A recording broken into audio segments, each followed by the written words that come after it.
Welcome,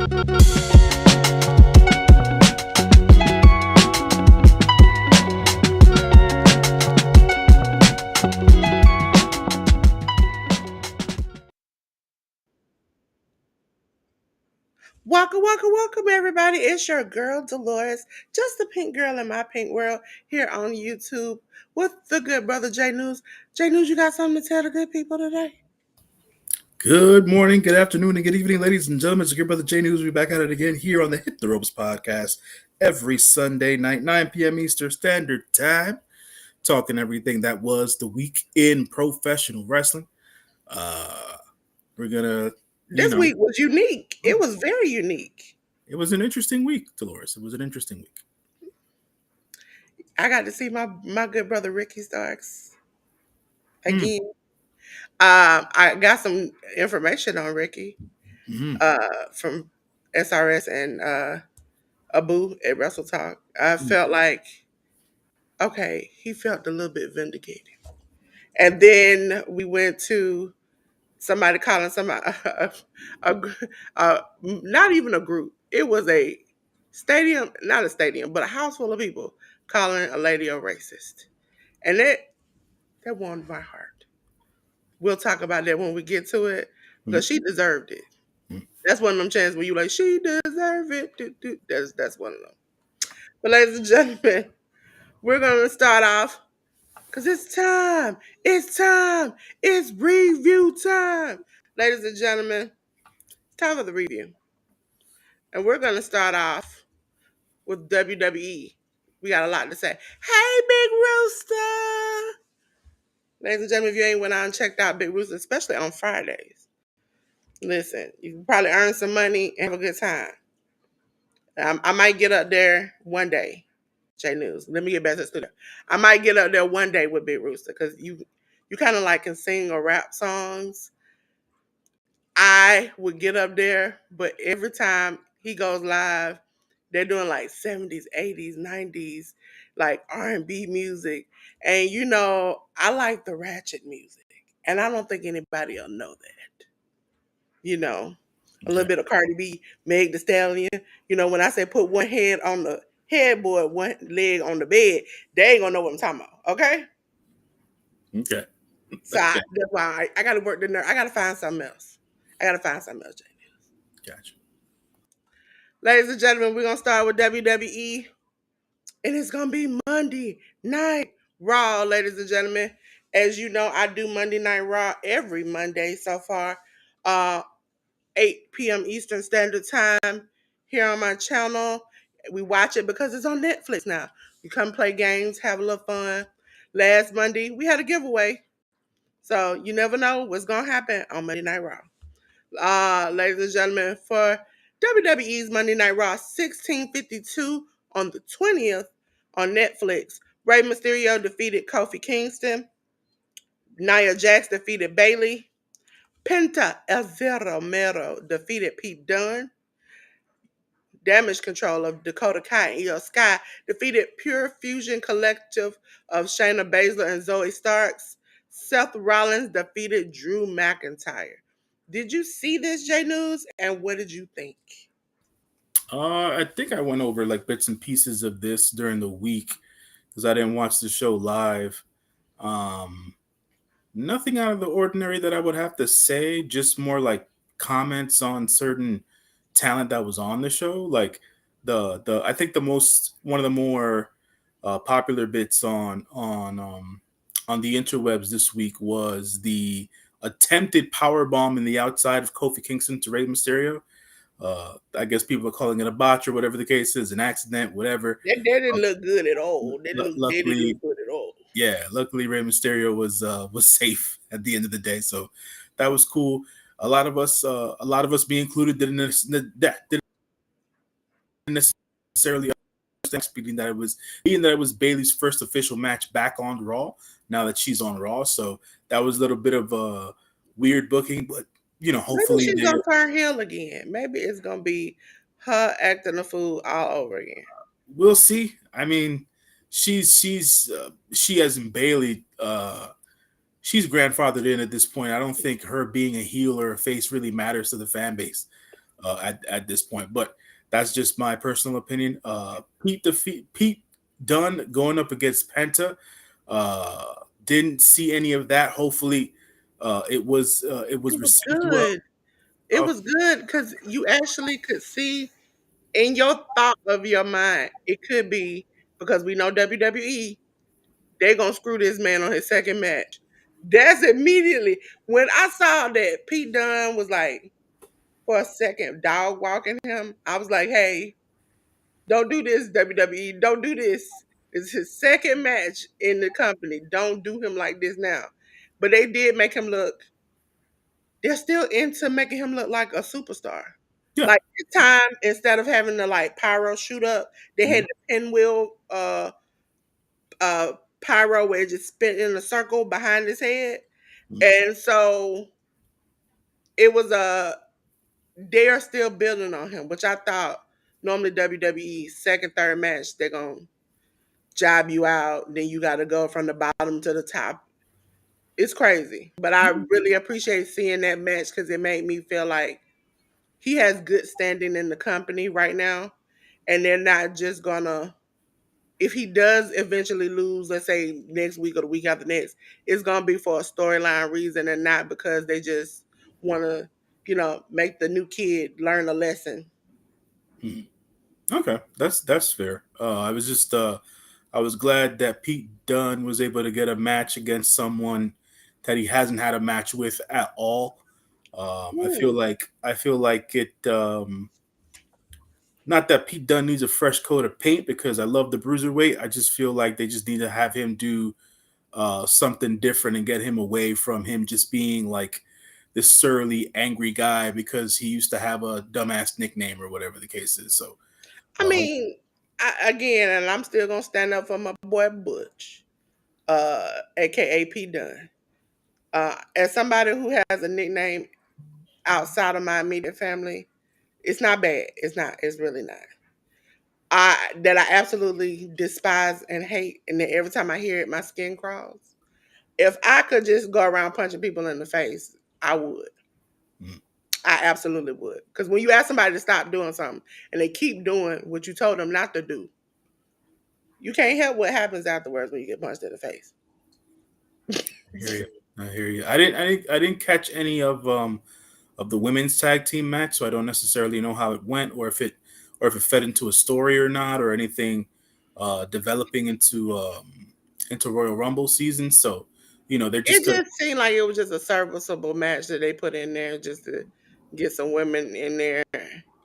Mhm. The last match was the match that I really look forward to and was good because it seemed like the Penta match with Pete Dunne and this last match was the only things that were truly something worthwhile. Okay. Okay. So, yep, that was Monday Night Raw. Hey to Clock Out. I see you all over there. Hey, hey, hey, from me and J News. Okay, ladies and gentlemen, we're gonna go back. We're gonna move over to NXT. I can't wait to talk about the owner of NXT because he did some things yesterday. Okay. NXT, ladies and gentlemen, was NXT 769 on the 21st with the CW. We had the WWE NXT North American title match. Tony D'Angelo, let's say it like this, Tony D'Angelo, uh, defeated Ridge Holland, but they call him Ridge now. Wesley defeated Dion Lennox. For the WWE NXT Heritage Cup, Lexis King defeated Charlie Dempsey. For Carmen Petrovich defeated Shanti Adonis and Jada Parker. We also had two other matches that must have got cut off, but Brooks Jensen and Nico Vance defeated the D'Angelo family of Channing Lorenzo and Luca Crucifino. And for the WWE NXT title match, Oba Femi defeated Eddie Thorpe. I thought that match was very unnecessary. That's probably why it's not on here. J News, did you see any of this? And what did you think? Um, I'm always up for. Hey, friend. I'm always up for discussing the up and comers here on NXT, just to see as to what's developing, how things are going for the younger talents or the more inexperienced talents in the WWE system. Um, Tony D'Angelo defeating Ridge was decent enough. I've never been a fan of Ridge Holland, so I don't have uh, how do they say, I don't have a dog in that particular fight. Tony D, I'm not too sure if the character is running its course or not, but NXT doesn't believe so. They've added another member to the family at this point. Adriana Rizzo is no longer the lone lady in the faction anymore. She now has another lady to either compete with or against in the family. I believe it would be Izzy Dame. Izzy Dame is part of their group now, as she was the one who caused the bit of interference against Ridge Holland in order for Tony D to retain his North American title. So that's an interesting bit of happening there. I don't like the direction in which they're going with him with Wesley. I never agreed with them turning him heel, and especially him turning against his boys from the Rascals. Like, I understood the mechanism behind it and the thought process behind it. The execution for me was like, we waited all this time for TNA and the WWE to do something together. They finally get the Rascals on NXT, and Wesley turns on them, and then after that bit, nothing happens with Wesley. Now Wesley has two new tag partners, underlings under him, Tyreek Iguwe and Tyson DuPont. Yeah, I don't see anything in those boys yet, so it is what it is there. And Dion Lennox seems to be just getting a lot of in-ring work so that he can uh, continue to improve and get better at the end of the day. This Heritage Cup thing between Lexis King and Charlie Dempsey died You know once. what they're trying to do is that uh, Charlie is going to be jealous of the success of Texas King due to his father's hand in pushing this. Yeah, but the last two matches they've had, Regal wasn't involved, so it's like it just doesn't make sense. He's supposed to be like the guidance in the room. Because you remember when they first met, when he was like, "I can push you to higher Yeah, place." I understand. I Yeah, understand when they first met, but they haven't really followed it up with anything at yeah. the end of the It's day. it's it's been. Uh, I just want Regal to scream war games and just leave it as it is. Yeah, like Just record him saying war games. I could take it, and then we just leave it as it is. they've done nothing with this. Maybe they feel like they've increased Lexus King's stock by him doing I what he's think been doing. Lexus King, the character, is not quite clicking with me, but I think his character is better than the cheerleader dude over in AEW. The cheerleader dude. You, My bad. I'm sorry. I'm sorry. yeah, His other character. I got you. Got you. yeah. Got you. Got you. Yeah. Yeah. No. Yeah. Yeah. He's definitely, he's I got just need him more. to leave the Beijing alone. He's got more connection or interaction with the fans with this Yeah, particular character, with the Lexus King character. I'll give you that. Yeah. Yeah. Yeah. For sure. yeah, Uh, and plus he's changed his life around, so that might be a part of his new kind of swag.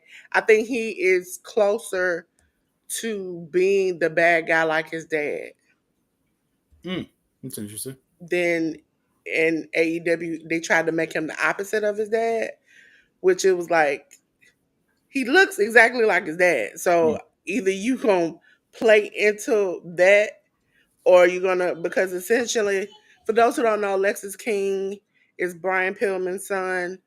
He can play into that crazy. And if you know him outside of the ring and follow him, that crazy fits just right. mm.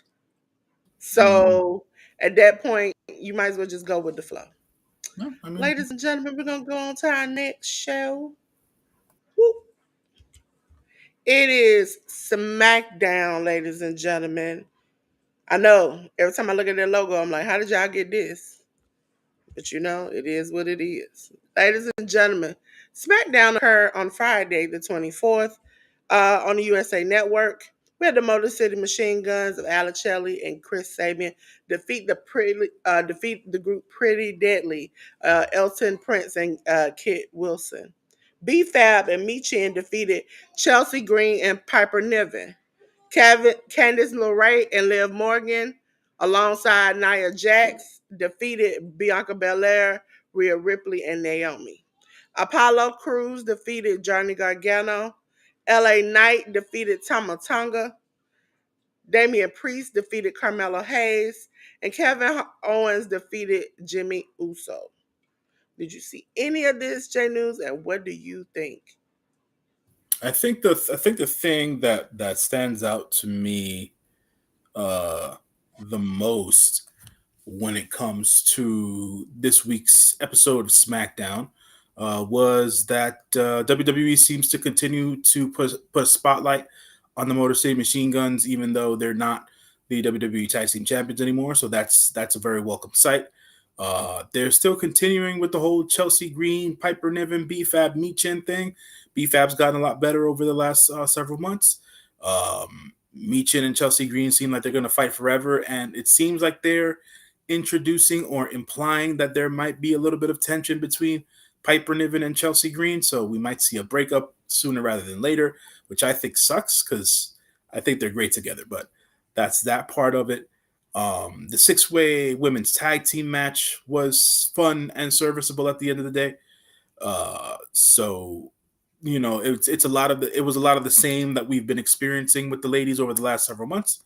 Hopefully, we get new wrinkles in the storytelling with the ladies going forward. Apollo Crews finally got some TV time in the ring this week around, defeating Johnny Gargano. So it's always interesting to see him in the ring because he's a talented in-ring performer.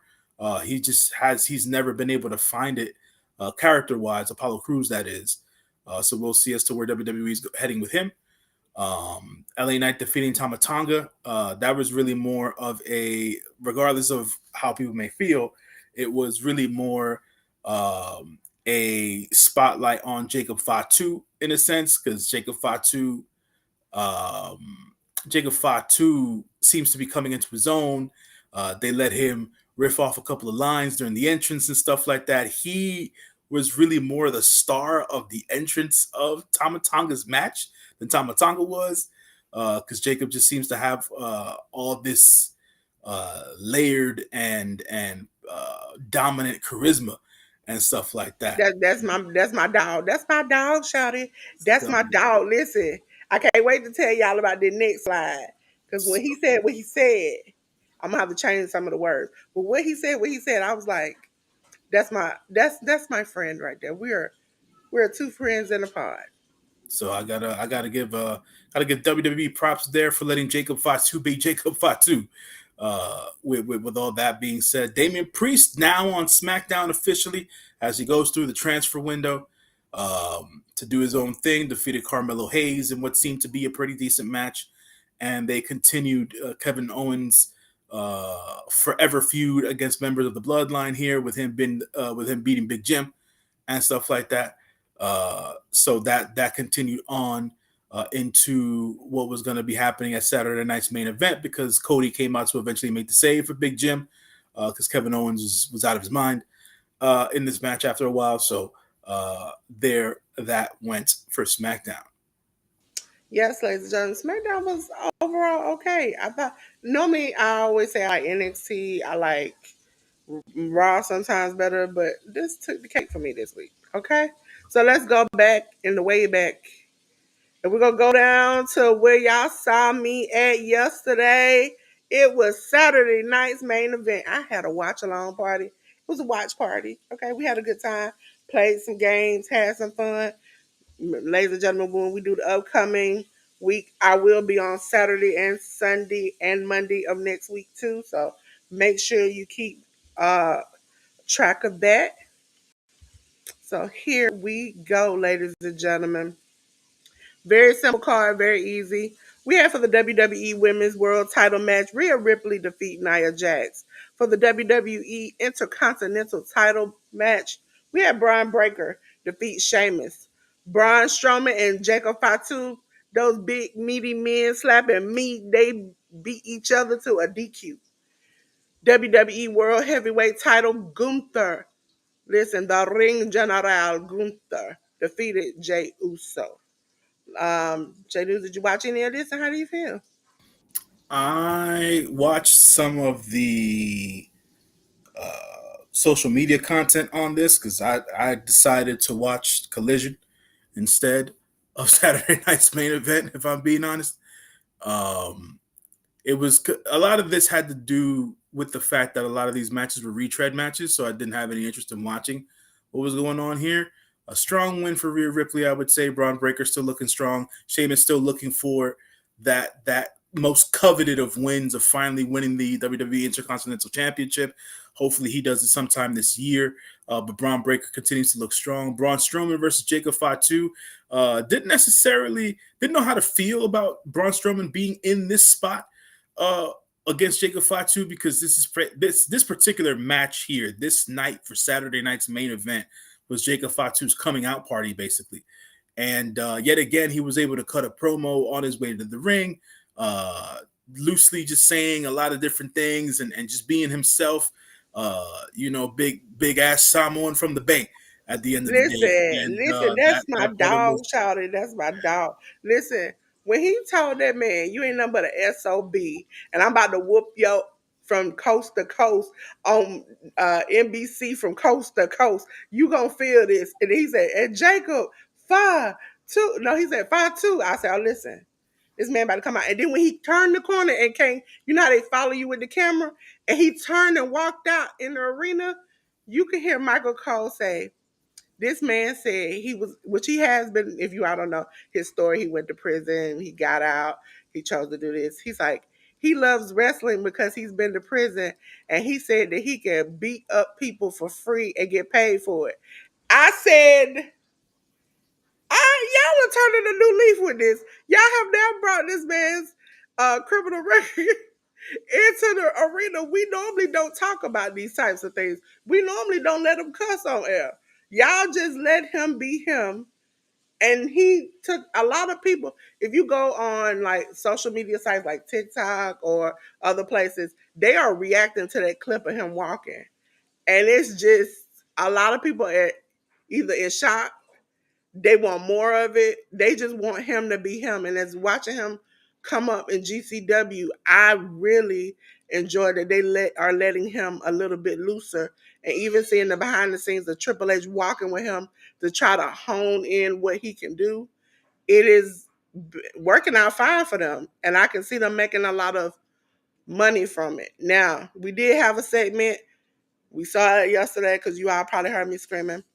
I scream anytime Cody Ornthal, Devontae Gonzalez Rhodes comes out. And so he came out and Kevin Owens went vicious. He told that man, are you mad because you lost your smile? He's like, and so you can understand Cody because you picked up your ball and went home.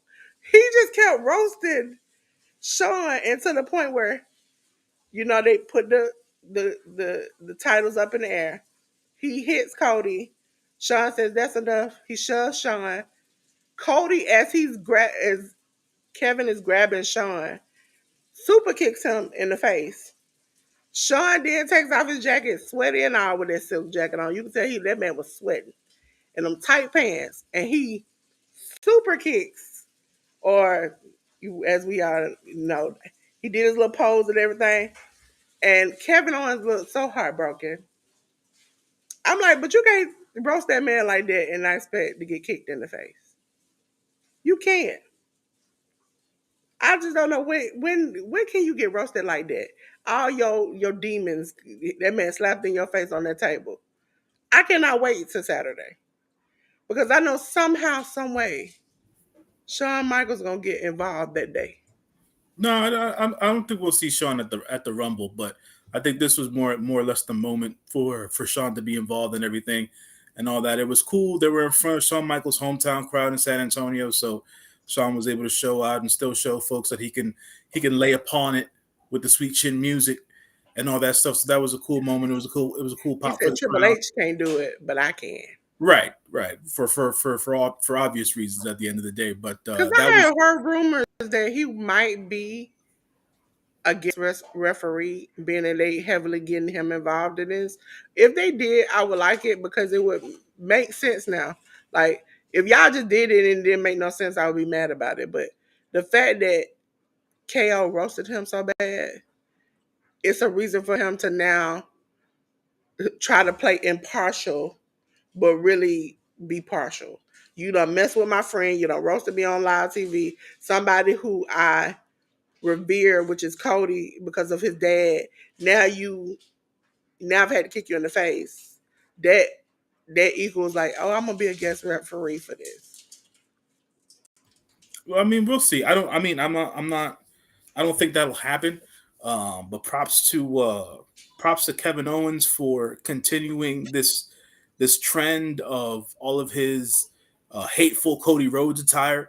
He brought it way back Cody, he yesterday. said Cody sucks eggs. He brought it way back yesterday. Back in the early '80s, Terry Funk and Cody's dad, Dusty Rhodes, were in a feud, and the feud got to a level where Terry Funk did a press-on shirt that said "Dusty sucks eggs." So Kevin Owens, being the troll that he is, and being the wrestling historian that he is, did his own Cody sucks eggs T-shirt this time Okay. around in honor of everything that's happened in wrestling I history. need Hood Cody to come out. I need Hood Cody to come out. Hood I'm not Cody, sure. do you remember Hood Cody with the fur and the no limit version with him and the dog in the tank? I need Hood Cody. Hood Cody. That Let's say it doesn't like this, that Cody. doesn't that doesn't work Atlanta. for him now. I need your Atlanta East Side Zone 6 to come out on the TV screen, okay? I'm not sure that'll work for his image right now. I think he's trying to be everything wrapped up in one. As long as listen, I think the red and yellow man, you all know he tell you eat your vitamins, say your prayers, okay? I don't say his name because allegedly he don't like my kind of people. He done said that word and I don't mess with that man. So I would be more heartbroken, which I secretly might think he probably allegedly might have said it, is if Cody had one of them type of tapes. Mm, Because Cody, he's got in the ring and quoted Tupac and rap lyrics. hmm It's nothing. I think Cody got a little hood in him. Okay?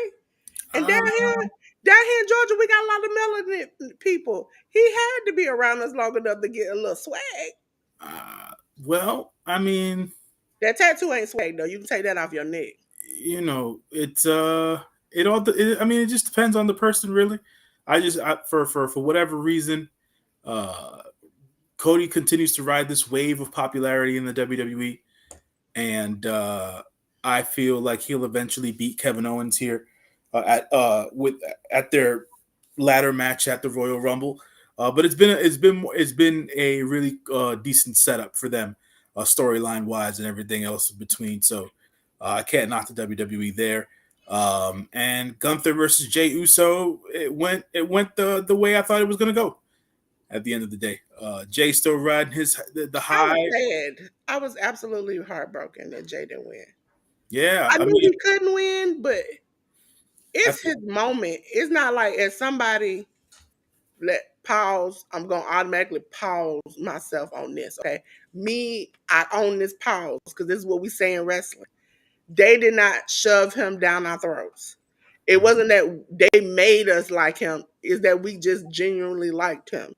yeah, I And mean, he's a likable dude. He's a real yeah, likable dude. and he roasts people and he's fun and he's funny. And it's like it's almost that dudes want to be him, ladies want him kind of thing. That he has that kind of swag that people are just like, oh man, I can't. And then listen, you all know me. I don't want to like. If I get a good groove in me, I might dance a little bit on this channel. But every time he come out every Monday, I'm up here just yeet yeet. I'm just having a good time because it's fun. And that's the first time in a long time I've seen a character where like Roman literally made me sick because every time I hear "Doo," I'm like, okay, here come Roman. I got a 45-minute interest and I don't want to see this man. That's not the same when I see Jey Uso. and he's very quick with it. Because I don't know if you saw the after the first Monday Night Raw when they interviewed him and they asked about Travis Scott was openly smoking some Hmm. ganja as Yeah. he brought him to the ring, and he was like, at first I thought he said it on camera. He said at first I thought, hey, what blow the smoke in my face. Then he said, I looked around and he said, I saw a kid. And I was like, no, blow that smoke the opposite way. Don't do that. And I thought, that's truthful. He probably do smoke. I don't know. Allegedly he could. I don't know. But he was very honest. Whereas some people give you that, Cody does that sometimes, that politically correct answer. But And I'm that's like, that's Cody's role, though. That's the character that Cody plays. But I'm with you there. I think that the fan base is still strongly behind Jey Uso, and they're going to continue to be strongly behind him, and hopefully he has another big moment in him in 2025, man. But this, unfortunately, last night at Saturday night's main event, it wasn't it. And Gunther, he needs a solo. He needs something solo. Like it's great that they had the rivalry, and I know both Jimmy and Jay feel like which the match was sucky, that it was bad, and they want to do it again to do a better match. But I don't want that. I'd rather just have Jay have his own. That might build a story to get to where we get to a WrestleMania match, or any pay per view match with them two. Is Jay is doing so well on his own that Jimmy is like either jealous, or Jay becomes big headed, and that's what causes the feud. But I just don't want them to feud out of nowhere for no reason other than somebody has to be successful between the two of them. right? Either that or they're gonna put them two back together, and I don't want that right now. Yeah. So, ladies and gentlemen, we're gonna go on to the next company. It is AEW, All Elite Wrestling, ladies and gentlemen. And the first show up is AEW Dynamite. Ladies and gentlemen, AEW Dynamite was on the 25th, not 25th, sorry. On the 22nd, I'm thinking about yesterday. The 22nd, it was AEW Dynamite 277. It was on TBS, HBO Max. Ladies and gentlemen, for the AEW World Tag Team title match, the Hurt Syndicate of Bobby Lashley and Shelton Benjamin defeated Private Party of Quinn and Zay to become champions. Swerve Strickland, I swerve when I drive. Yes, Swerve Strickland defeated AR Fox. As you all see, when we have short matches like this that don't make no sense, I definitely will put the time in there. Adam Page defeated Tyler Shoop. Sorry, he went by so quick I didn't even care. 18 seconds. Jamie Hayter defeated Julia Hart, and Cope defeated Pac. So, Jay News, did you see this? And what did you think? Yeah, I saw Dynamite live when it aired. I thought that the opening segment that they had that involved Will Ospreay, Kenny Omega, and the members of the Don Callis family was a great way and a hot way to start the show. So that was cool to see that was put into the show to set up the tag team match that they have booked for the Australian Grand Slam show on February 15th. So we're gonna get a tag team match, which is gonna have Will Ospreay and Kenny Omega on one side versus Takeshita and Kyle Fletcher on the other side. So that opening was really really live and hot and super cool to see AEW do. The Hurt Syndicate winning the tag team championships. I thought was inevitable when they set the match up a couple of weeks ago. They didn't really do, they as an AEW, the booking department, the writers, they didn't really do anything specific or special to really boost and or make the fans care more for Private Party. Um, Giving the Hurt Syndicate the tag team championships here, from an overall standpoint, it gives Bobby Lashley his first ever tag team championship in any company, and this is Shelton Benjamin's like 14th or 15th tag team championship in a company, proving that he's still championship material. Hopefully, the Hurt Syndicate as a tag team are able to bring the tag team division in AEW back into focus and give us some really cool matches in that regard. Swerve Strickland versus AR Fox. I was looking forward to this match just because I have a long history of watching these two gentlemen go one on one. I've seen them go back and forth in some pretty nasty wars in other companies and things of that nature, and what they've allowed them to do in AEW, I think, is just it's just scratching the surface, to be quite honest. But that is what that is. The match served its purpose to continue to evolve the storyline that is going on between Swerve Strickland and Ricochet.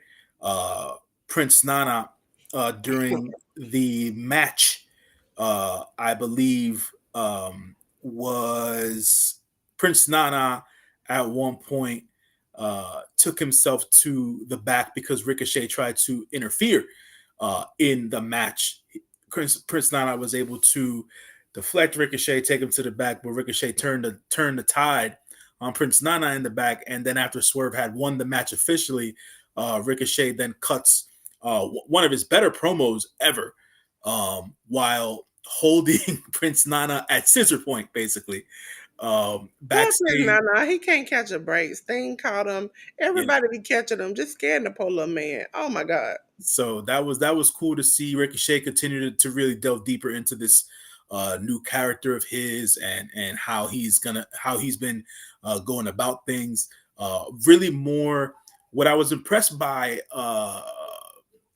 promo wise by Ricochet wasn't necessarily the content of what he said in the promo, it was how he said it. It was really more how decisive and assertive he was in the promo, and you can feel like he believed what he was saying in comparison to what other promos that he's cut before and things of that nature. So he's doing a much better job as a character on AEW TV, in my opinion, than he ever really did in WWE TV. So that's coming across strong.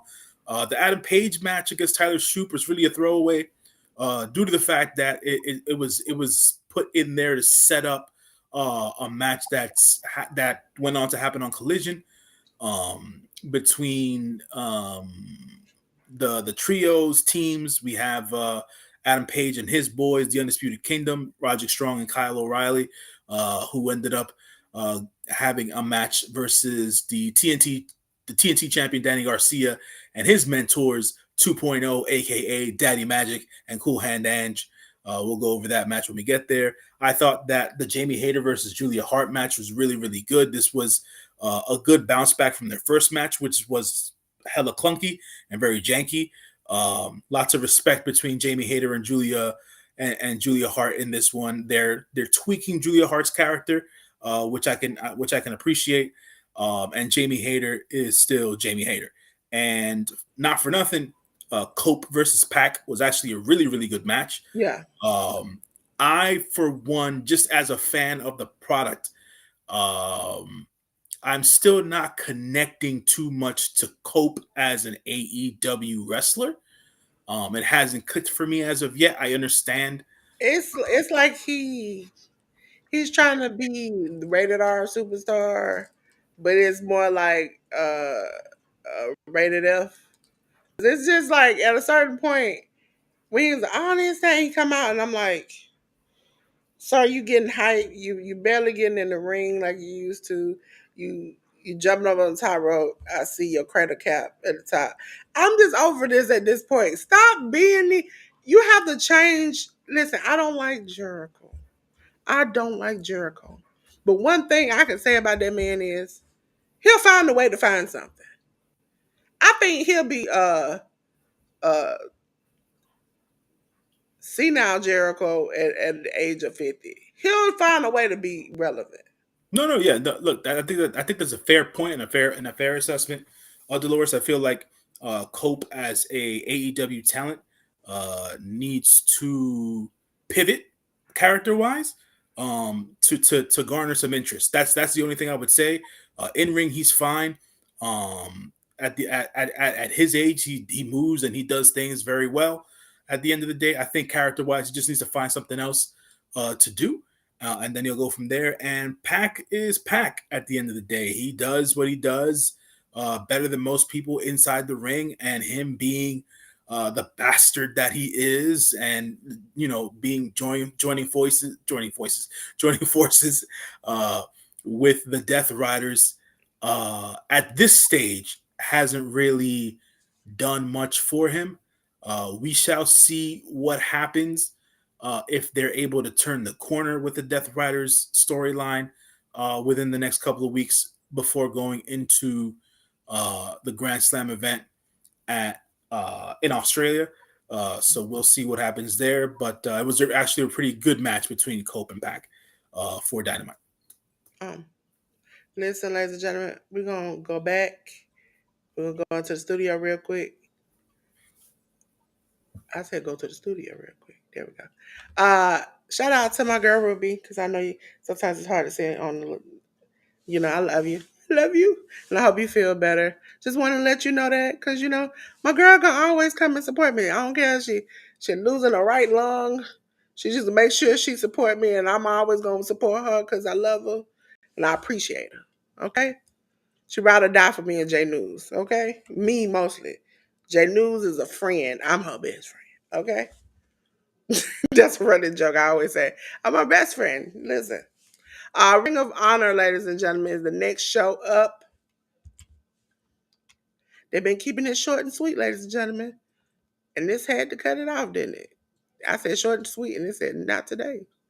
Ring of Honor television title match Commander defeated QT Marshall. Leela Gray defeated Marty Bell. The Outrunners of Truth Magnum and Turboy Floyd defeated John Cruz and Rosario Grillo. The Beast Mortis defeated Lord Crew. For the ROH Tag Team title, Flashback. Christopher Daniels and Matt Sydal defeated, how you say that? Say that, J News? Shima. Shima. Mm-hmm. See, I'm about to say it wrong.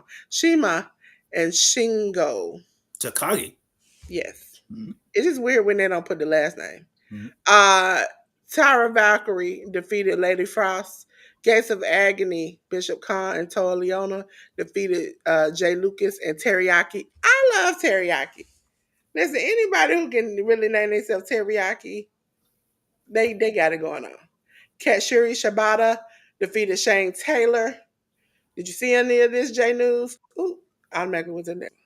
AEW. Now I'm saying, did you see any of this?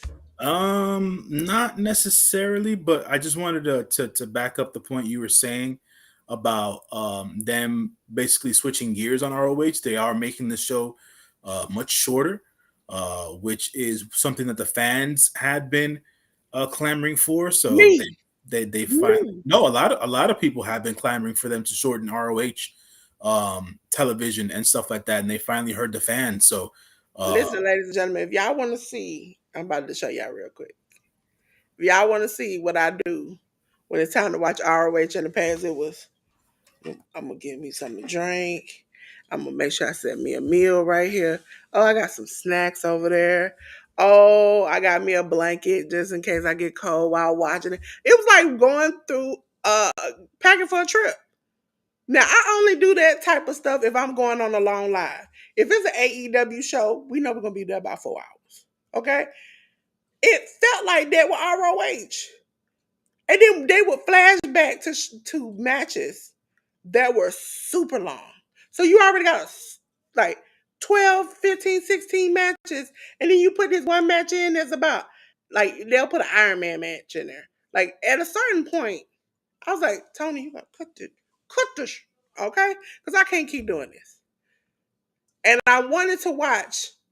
After a while, it was like I only watched certain things that I wanted to keep up with, because it was like I don't have time in a day. I'm already watching 6 other wrestling shows. I don't have time to sit here and waste 2 or 3 hours for something that's not. You're not bringing them up. Some of these characters are definitely not progressing. And for a month, I was watching the Dog Order all on my TV and wondering why they were getting jobbed out, why it wasn't progressing anything. So I appreciate him. We working on storylines and we shortening things. Some of the people that are in ROH no longer needs to be there. We need to start sending people to a higher level. And some of the people that are at a higher level that are not clicking need to come back down. That's it. But I appreciate Tony. This is a start. Okay? We're getting storylines. We're getting, good backstage segments where it's not like somebody out of breath and they're just trying to figure it out. I think he's taking it as a real, it almost felt like a throwaway show almost. Like I'm just gonna put everybody on there, we're gonna see what happens. But now it's more serious, so I can watch it better. Back to the scheduled program. Ladies and gentlemen, AEW Collision, which happened yesterday on TNT, ladies and gentlemen. Collision was Collision 78. It was Homecoming. Samoa Joe defeated Nick Wayne. In a non-title match, Kazuchika Okada defeated Commander. The Undisputed Kingdom of Adam Cole, Kyle O'Reilly, and Roderick Strong defeated uh, Angelo Parker, Daniel Garcia, and Matt Menard. This is where we have a change, ladies and gentlemen. They don't call them the House of Black. They call them the Hounds of Hell when they're together. Brody King and Buddy Matthews defeated Gates of Agony, Bishop Kong, and Toa Lioma. We had AEW TBS title four-way eliminator match. Yuka Sakazaki defeated Deanna Perrazzo, Queen Amanada, and Serena Deeb. And for the AEW International title match, Konosuke Takeshita defeated Katsuyori Shibata. J News, what did you think about this yesterday? I thought that outside of well, no, I actually thought that that collision was actually a pretty good Yeah. show overall. The only thing I would have to say is that the thing that stuck out to me the most as a sore thumb in the whole entire thing, and Tony has been guilty of doing this since he reinstated Ring of Honor, is he has his Ring of Honor champions lose on TV. Yes. I never agree with that at all. No matter if ROH is supposed to be quote unquote uh, a talent fortifying ground. It's like ROH is the equivalent of NXT to the WWE for See, that's why I AEW. think the Dark Order and like the people who job on ROH would make good jobbers on the regular show because they've been there. They could job on the regular show. I don't understand why you would have your champions or even when they had Mark Briscoe coming and just losing. That to me that used to irk me. I've never understood it. I remember when the same thing because they had Commander lose here. Commander is currently the ROH TV champion. They did the same thing to Kyle Fletcher when he was the ROH TV champion. They jobbed him out a couple of times. Like Delores said, when Mark Briscoe was the ROH champion, he was losing matches as well. I don't understand it. It shouldn't be done. Use the other. If you're going to use ROH talent, use the non-champion ROH talent to be the jobbers. Don't use the champions in this case. Listen, Mark Briscoe was the champion and was put in a tournament where he lost the first with like 4 or 5 matches. And at a certain point, I was like, so what was his purpose here? Yeah, this Because I see him winning on pay-per-views and shows in ROH, but then I look at him weekly on the AEW product lose.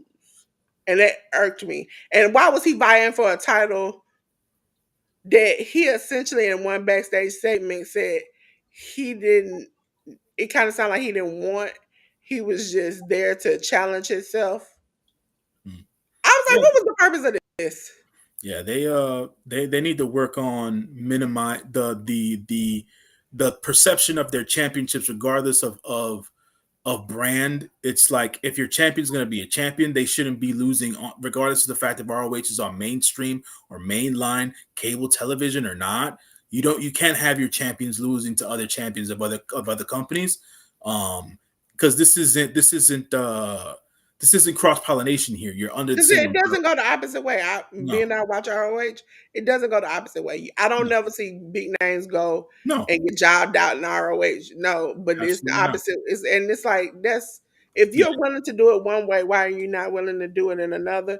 And you have people who I see repeatedly get stomped out and maybe get a win once every 3 months, like Dark Order and other people who can literally take this lick and keep it okay. yeah. Just they need to do better there.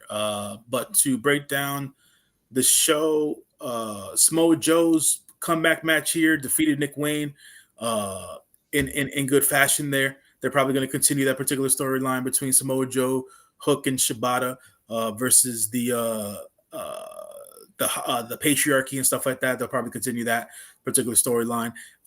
Regardless of the fact of how I feel about how Tony Khan and the AEW booking team handle their ROH champions. The match versus Okada and Commander was a good match, so I'll give them that. I thought that the Undisputed Kingdom versus Parker, Daniel Garcia, Matt Menard, that match was better than that match was much better than it had any business being.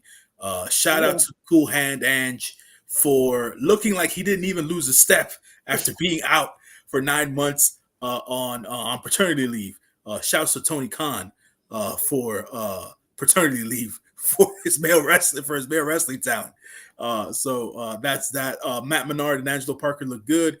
Danny G look good, and the Undisputed Kingdom in their win look strong as a trio. So they might be trying to re-engage the trios and 6-man tag team championships. So we'll That's see. probably gonna be the next belt that's gonna Yeah, appear. so we'll see how that works out for all those talents involved there. The Hounds of Hell thing was something that was rumored throughout the last week or two, being that Brody King himself had filed for trademarks for that name, Hounds of Hell, and also Cerberus. Cerberus is the name of the three-headed hound of hell of Hades. Sorry, the Greek mythological god of the underworld and things of that nature. So that's where that particular phrase comes from. So it's a cool new rebranding for Brody King and Buddy Matthews and Julia Hart as a faction. The Gates of Agony. I look, man. The dude, They job out every time I see them. I the be looking the at them just job out. the dudes. The look is the when they make their entrances, the look they look like superstars. But then when you get them in the ring, specifically Toa Leona, not Bishop Khan, I think Bishop Khan looks like a freaking star. But Toa Leona, man, He looks scared. he he he just sometimes I feel like he doesn't know what he's doing. Sometimes I feel like he forgets what he's supposed to do. Like that's the Yeah, feel he I get. does because I've caught that on ROH where Yeah, sometimes Bishop is screaming from the corner, hit him, tag, tag. Like it's like at a certain point, sir, you should know what you're doing because no offense, watching them on ROH and AEW, they do the same thing over and over and yeah, over again. You he should be get out it. there he be out there fumbling, and it's like that's not a good trait even for a character at the end of the day. Like that usually runs its course, but like I think this is more evident of the kind of person that he is, and that's not that doesn't work for the tag team. So I'll leave that there. Is he? Is he? This is a weird question. Is he on Tonga level? No, I'm Tongaloa. You mean? Yeah. Nah, Tongaloa does that shit on purpose. No, talk along a couple of times. Yeah, I have caught him where he just like, especially in New Japan, they be wrestling and he just be looking off into the distance, and I be yeah, looking at him like, "Sir, you are still in the match. Why yeah. are you looking around getting caught up?" Tongaloa, he's aloof, he's distant, and like I say, I think He's he does shy. the stuff. He's shy, and over the Yeah, years they built up over the goofiness of him being like unaware of what's going yeah, on. But sometimes if you just watch him wrestle, he's at a he gone. yeah, yeah, He yeah, on yeah. level 29. And I'll be like, are you on level 29 because that's just your nervousness? Or are you something you is helping you get to level 29? But you be But gone.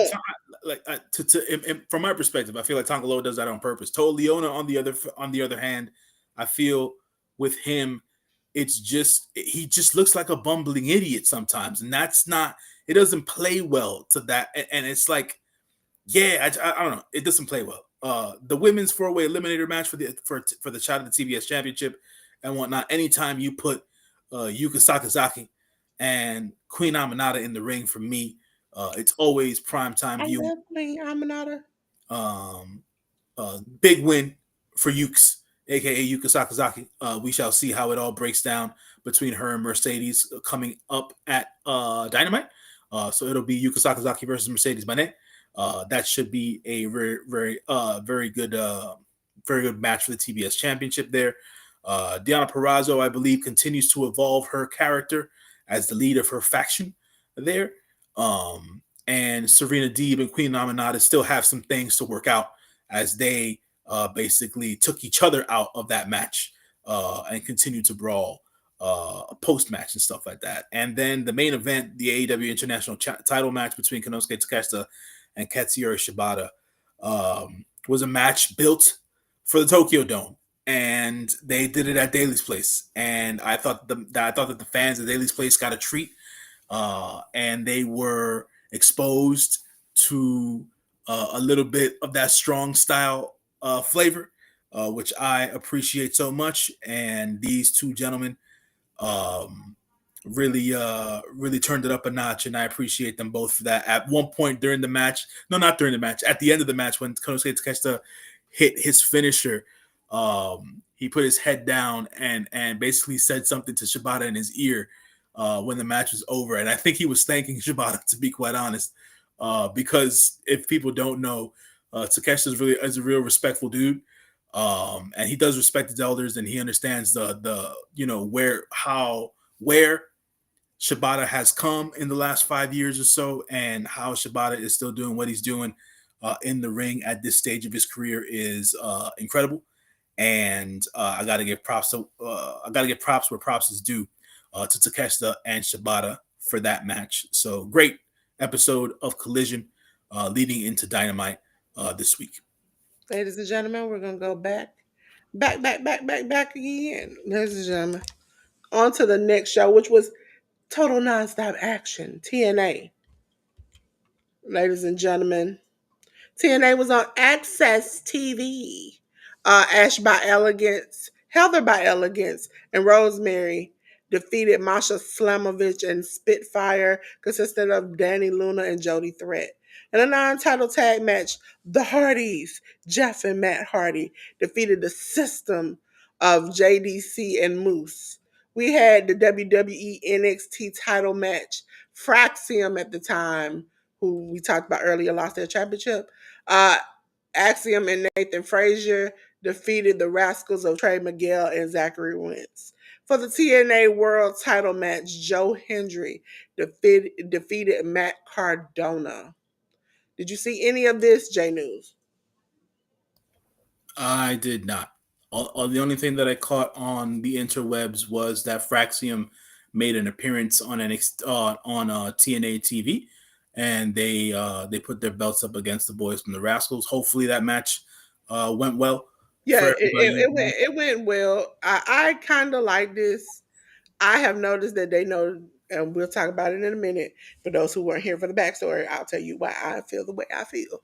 Um, when it comes to, they've been keeping that homegirl uh off the shows, and so they've Huh? been working fine for me. They've been keeping homegirl off the TV show so far, and so that works fine for me.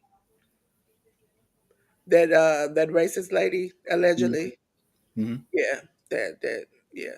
But we'll talk about that in a second because she had an appearance on Sunday that Jay News talked about at the end of the show. He left us with a cliffhanger. TNA Genesis, ladies and gentlemen. That was the pay per view they had this week. We got many slides. First, we're going to start off with the kickoff.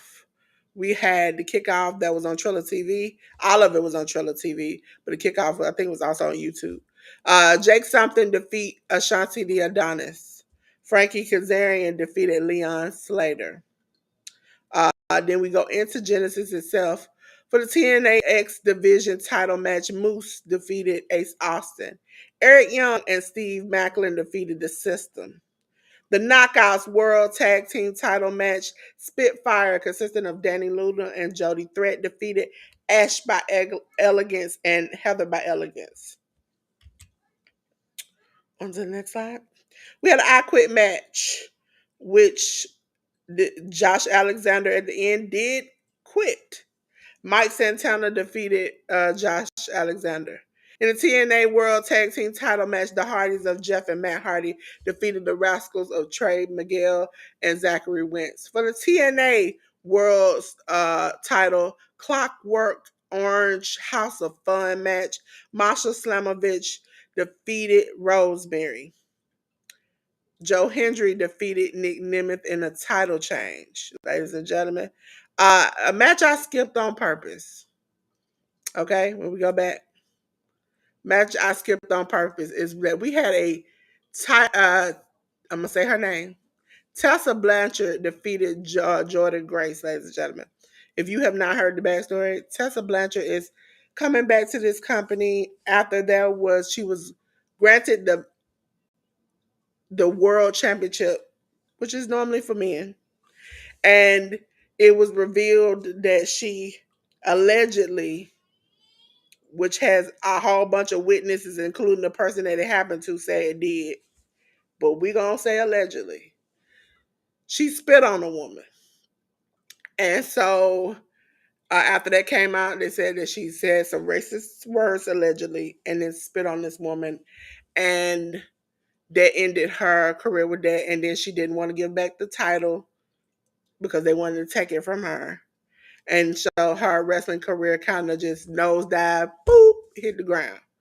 Um, to this day, she's really never apologized. Nobody really likes her like that. And so when we saw her appear at a show with TNA, most people assumed, and which were right, that she was signed with the company again. And as she came out, people screamed, "She's a racist," in one unified chant. Okay? Listen, y'all want to look at me. I ain't never been so proud of a group of people in my life. Never. Never. Because you know what? A lot of them people, J News, didn't look like me. That tells you something. That everybody could see something that she obviously don't see when she looks at us. But I just want to say, for everybody who out there chanting that, you got a piece of my heart right there. Okay? Because the rest of you all, you could. Okay, J News, I know you watched this. What do you think? No, I didn't watch this at all. The only thing that came across to me was that particular moment that you were talking about that included Tessa Blanchard and Jordan Grace. That's what I left everybody with the cliffhanger off on, because it kept on being reposted by wrestling fans on the internet and things of that nature. Um, a lot of the time when certain things happen or certain events take place and there's a reaction, folks are always either quick to defend or quick to say this person didn't deserve this or that person didn't deserve that. In this particular instance, um, you 99.9% of everybody agreed that it should have you happened to her. you deserve what you get depending on whatever the circumstances that you laid out for yourself. Basically saying, if you make your bed, you lie in it at the end of the day. And because, like Delores was saying, she has never apologized for any of her alleged transgressions, be it her racist remarks, even though her and the woman that was involved in that particular incident have cleared the air and cleared the space. I think Um, some people misconstrued that because when you read what the woman said, she essentially said she was no longer going to waste energy. She knew she wasn't going to get an apology, and she just wanted to move on for her sake from it. And so that's why she has just became cordial. They're not friendly, they're just cordial. And so it was more like, for me, I'm listen, 10 is the best example because 10 and Ruby, because they're very religious, it's more the this I'm gonna forgive you For me, not for you. Um, I don't hold that same subscribe. That lady ain't getting nothing out of me, and when I call her name, it's like calling the depths from HEW hockey stick. Okay, you ain't got to worry about me talking about you. You ain't got to worry about me ever buying your merch. You ain't got to worry about me making you spotlight of the week. You ain't never got to worry about that. Yeah, she's like I said, she made her bed and she lied in it. At the end of the day, there's been a lot of um TNA has received a lot of flack for signing her back again. Obviously, that was a decision made by executives and people in higher power. They thought, you know how you do. When you quiet for a long period of time, things just blow over. We don't I don't remember that. No, yeah. Yeah, I think for all intents and purposes, you have to take things by case basis, right? And in this particular instance, and in general, just from my experience with stuff, just that all the years I've been on the planet, when it comes to situations that have anything to do with racist remarks and that the kind of actions that she's taken and things of that nature, and the lack of remorse and the lack of humility, the lack of not even apologizing about things, let alone that being one incident. And then on top of that, she's been accused of bullying and the mistreatment of fellow co-workers and things of that nature. And it's like in this particular case for TNA as a company, if you're going to rehabilitate somebody's character and or their position in the industry, you should have put it in hard context and in ink that she should be on a freaking apology tour before she even stepped in the ring. I find it mighty ironic that there has not been a time where Tessa has a big moment, big match, big whatever, and even socially on her social media or out there on his social media that her dad has separated himself from her. But so to be fair, right? She did not grow up with her father. Yeah, Her but I'm saying he became close with her. He was trying to help her get into business, but at a certain point, he saw something that we didn't know, and he right, said, "Yeah, I'm uh, a Homer Simpson in the bushes." right. Listen, I don't. I can. I'm a big believer in, and I have had this conversation on other platforms.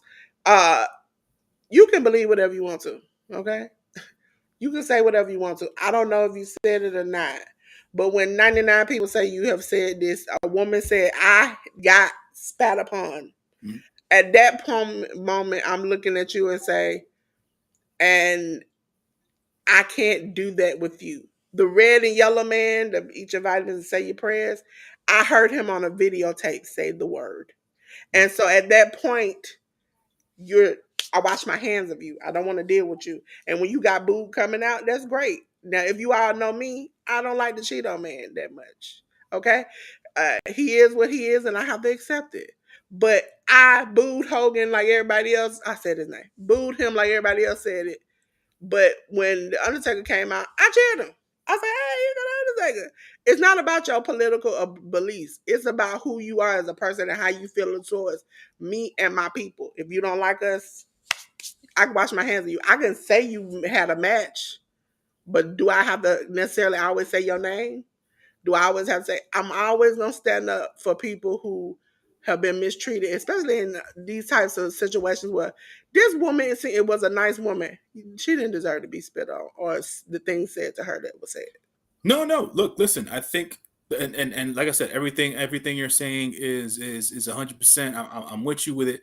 I think the first sign of things, for me, and I've always kind of been on the fence about like choosing a side when it came to her because I always want to give people the benefit of the doubt because folks can always turn a new leaf, evolve as human beings, be remorseful about stuff, and try to rehabilitate themselves as human beings. Right? People have the time, they put the effort in to do that. But I think that one of the first signs that I saw of just her attitude towards people in general, forget the racist part, was and I'm bringing this up because it was a rumor, but at the same time, he more or less has confirmed it over the years.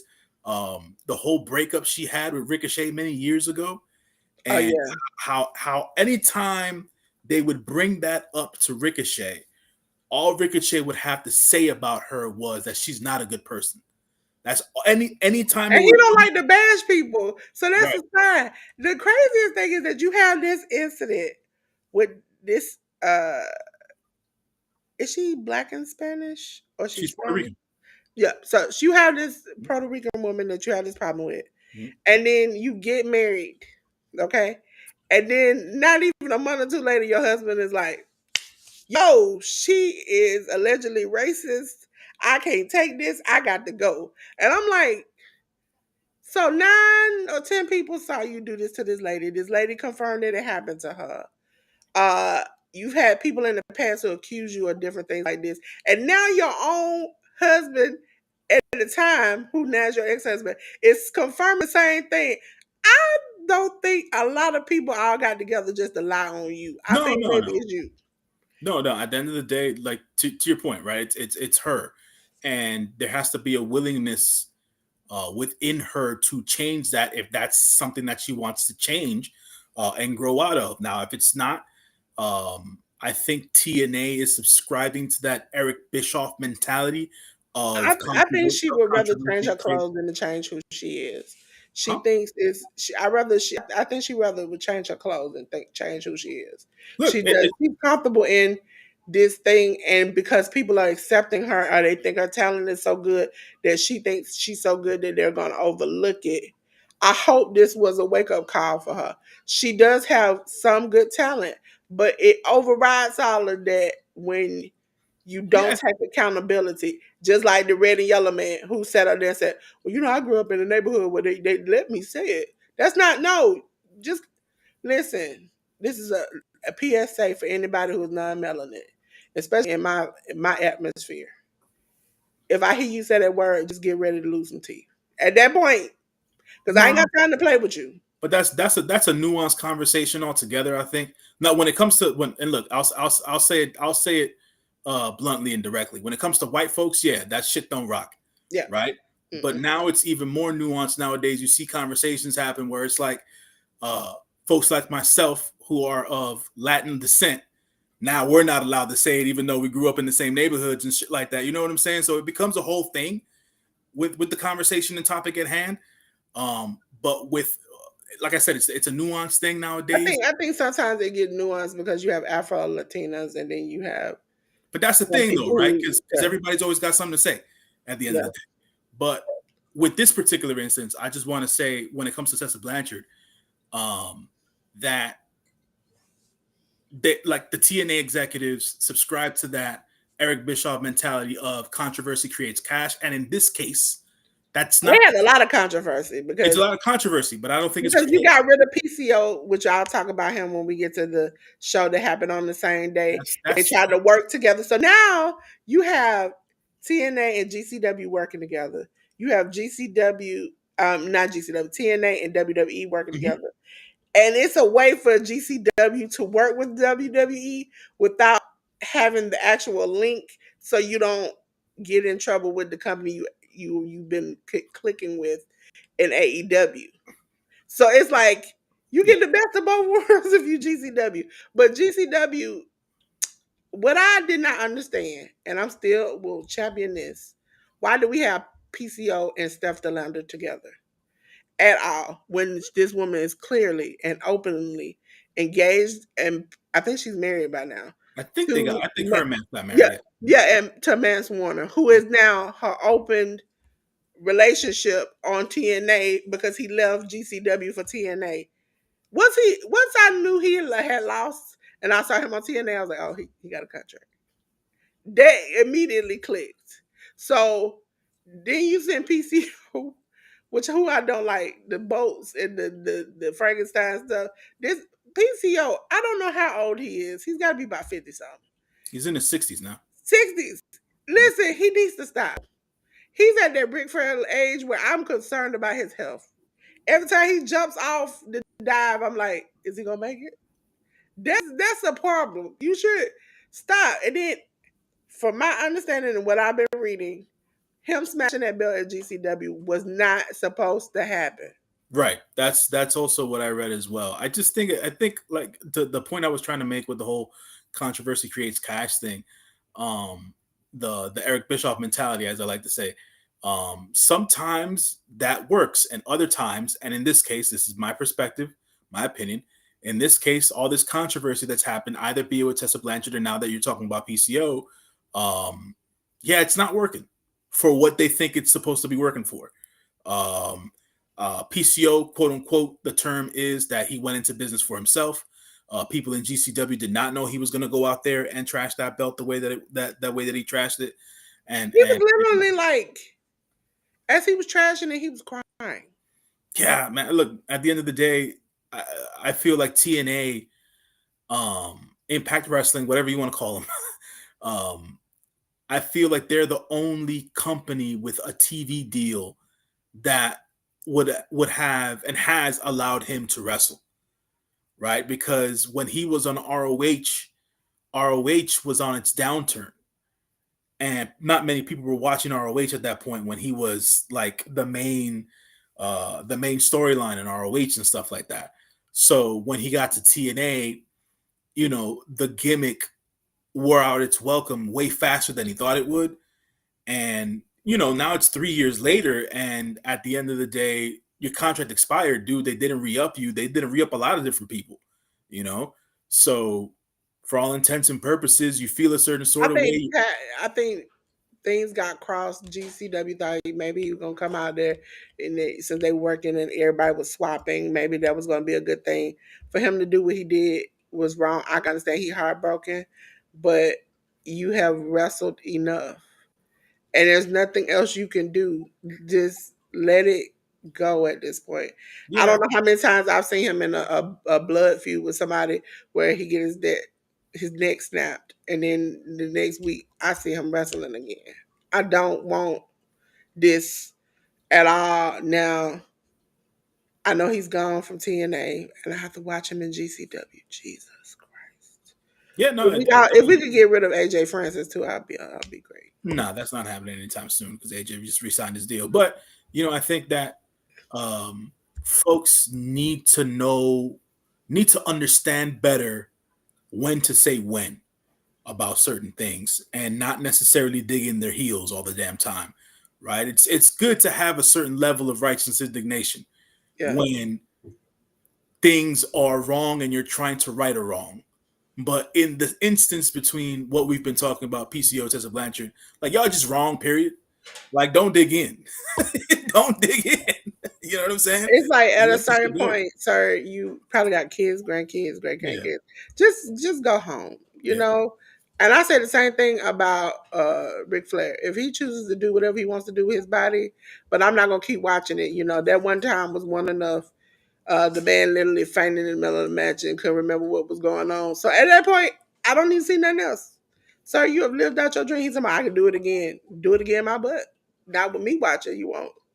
Yeah. But ladies and gentlemen, I'm glad Joe Hendry won because I believe in Joe Hendry. I don't. That to Oh, me don't do my man like that that, that okay? to, that to me ran its course. They didn't take that Dolores. It's more of It the ran its course, but I it's still it's am excited about it. it's the Okay. execution of it, right? Yeah, Like they done got trashy. you They done got have to trashy with it. you have to strike when the iron is hot. That's always been TNA's problem. They don't know when to pull the trigger at the right time. When it comes to professional wrestling and a lot of things in life, period, it's all about timing. Their And for timing has people who always said been that they are surprised by Josh Alexander quitting, his wife quit. um His I'm wife not. his wife left. I'm What did not. you think? His wife left. No, I mean, he had that. I mean, for the lack of a better thing, for lack of a better term, I know a lot of wrestling fans aren't into wrestling as much as we're into it. But he did have a sit down conversation with Chris Van Vliet weeks ago, Yeah. basically stating he wants to take advantage and experience free agency as a wrestler. Yeah, So he had said that, but it was like we've heard people say that and then resign. So that's kind of like they bargain and chip. Like I'll leave and I'll experience the world, and then they'll resign again. It's the point of because the Hardys did that. They were like, maybe we'll go back to WWE. Maybe we'll do, and then they signed back with TNA.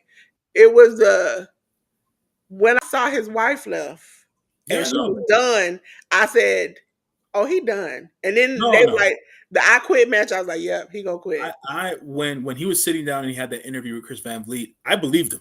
It wasn't one of those wrestling work things for me. I was like, yeah, no, I believe Josh. Yeah, Josh is going to test his waters. He's going to figure out where he's going to go, what he wants to do, who he's going to do it with, and things of that nature. He's allowed that at the end of the day. He's earned that. And if he was super specific, his TNA contract expires on February 14th on Valentine's Day. yeah. So we'll know where Josh Alexander is going to be in a couple of weeks. So we'll see how it all breaks Now down. that TNA and WWE have that thing, if somebody decides to leave and you take them, is that like, is that still that same sting as it used to be? Because I know Jordan is eventually gonna leave and go to WWE. Well, the rumor has it, right? Allegedly, that Jordan's going to show up at the Royal Rumble, right? Again, But this uh, ain't her first time. right? It won't be your first time. So, for all intents and purposes, is it going to be that big of a sting? No, because people know he's going into free agency. So I don't think it's going to be that big of a deal. But normally, Jonathan is kind of TNA has been lingering because he wants to be near his wife. Him and his wife are very close on social media. But I could see him leaving and going to WWE once she says, deuces. And he'd be like, okay, me too. Who you Because talking husbands and wives normally like to stay together as far as even if they're I think with GCW, Mike Bailey is the only person that I know can do that. Where his wife can work at a different company, but the companies run in the same areas. So he's like, my wife is down the street. So I really ain't got no problem with that. But when your wife is on the other side of the country and you're here, you're there, and y'all are passing each other, that becomes a problem. And so he made it clear that's why he joined TNA was he wanted to be closer to his wife, things to be, more cohesive.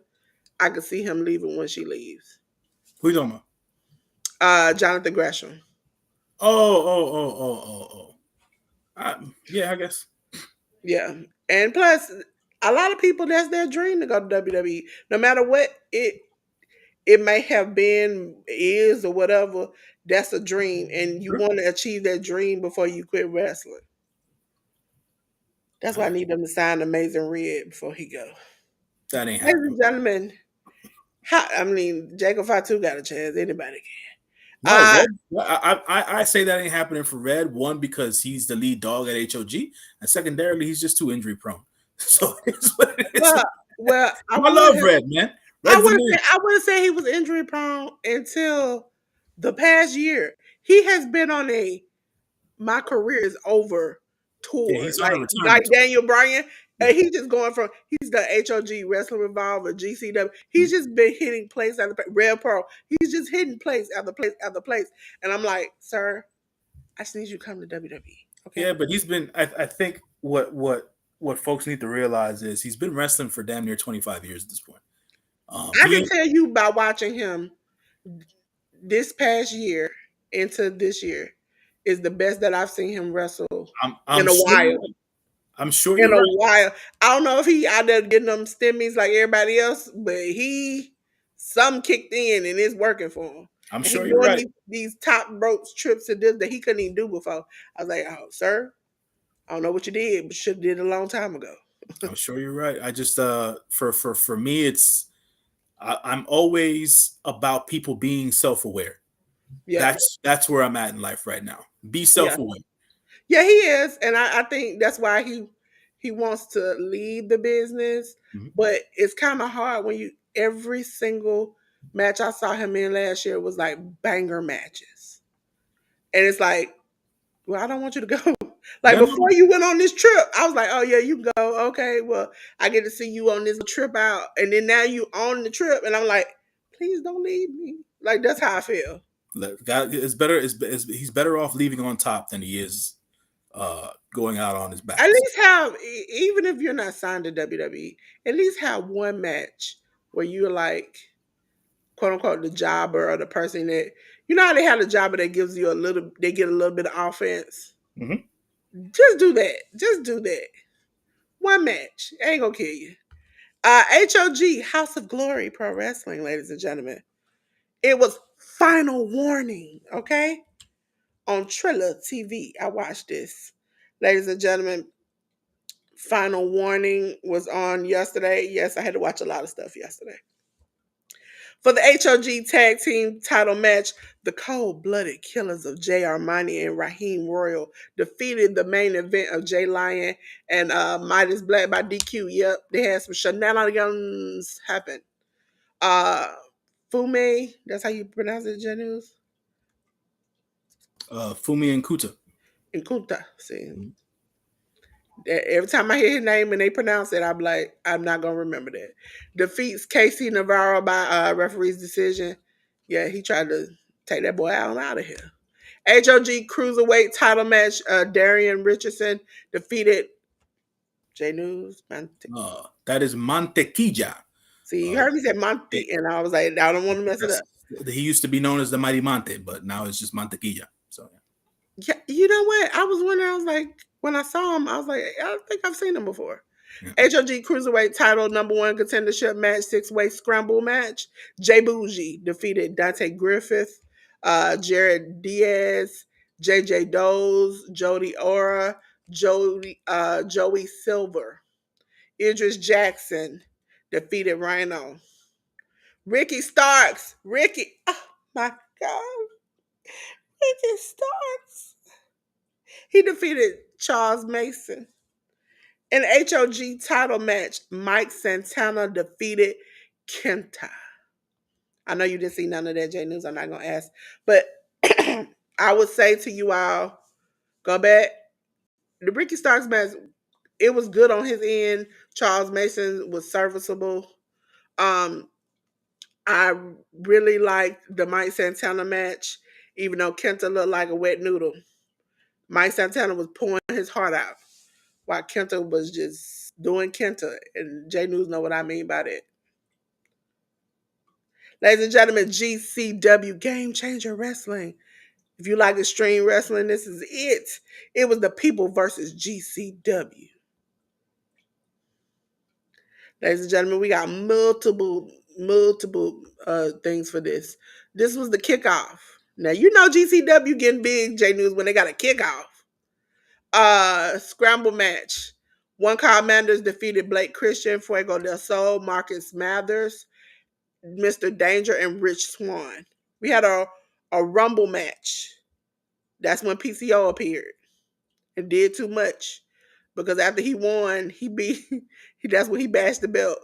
PCO defeated Too Tough Tony, Ariel Van Gogh, Austin Luke, Bam Sullivan, Big Vin, Bobby Flacco, Brooke Havoc, CPA, Crowbar, Drew Blood, Dylan McKay, Facade, What's up? JP.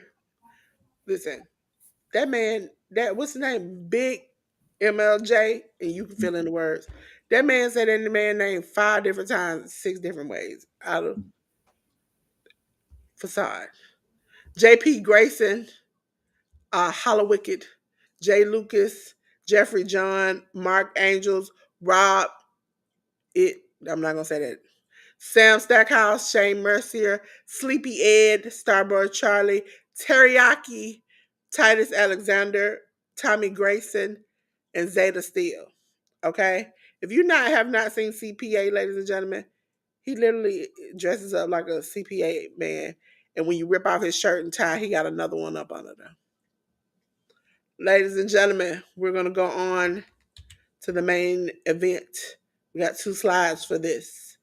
We had a GCW title versus GCW Ultraviolent title unification match. Matt Tremont defeated Maki Ito. She cried. I cried for her too. Maki Ito, Brandon Kirk, Cyclope, Dr. Redacted, Drew Parker, John Wayne Murdoch, Matthew Justice, and Rina Yamashita. GCW World title number 1 contendership match. My boy Effie defeated his old friend Allie Catch by a referee's decision. We had the New York OGs of Amazing Red, Grim Reaper, and Homicide who was accompanied by Julius Smokes, defeated the real effing pros of Griffin McCoy, Kerry Morton, and Tony Deppen. For the GCW Tag Team title match, we had the Garbage Daddies of Alex Price and Cole Radrick defeat Violence is Forever, who, if I remember right, has had the titles for about over a year. Dominic Gennari and Kevin Koo. Steel cage match. Charles Mason defeated Richard Holiday. Sidney Akin, Smoking at Reggie, who was accompanied by Malik Bowles and Nick Holiday, defeated El Hijo de Vikingo.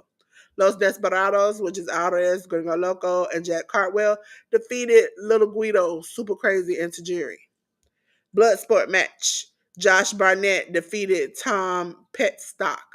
Megan Bain defeated Atticus Cougar. Joey Janela defeated Masato Tanaka. Matt Cardona defeated Tommy Invincible. But then he had a second match where he defeated Microman. I'm sorry if you all go back to a past episode. Microman is 2.2 feet tall. Then, ladies and gentlemen, his protege, Jimmy Lloyd, turned against him and beat him in the last match he had out of three. GCW World Title match. My man Effie defeated Mance Warner to finally win the GCW World Title match. I suggest you go back and watch this. It was a fun, long impact. Like, it was fun. Like, you have your funny matches, you have your serious matches, you have your hardcore matches. It was all good. Okay? Ladies and gentlemen, BZW was Banger Zone Wrestling. And GCW, Enter the Zone. Ladies and gentlemen, Enter the Zone was on yesterday too, because I was like, yeah, I remember seeing it. I had to watch that again this morning.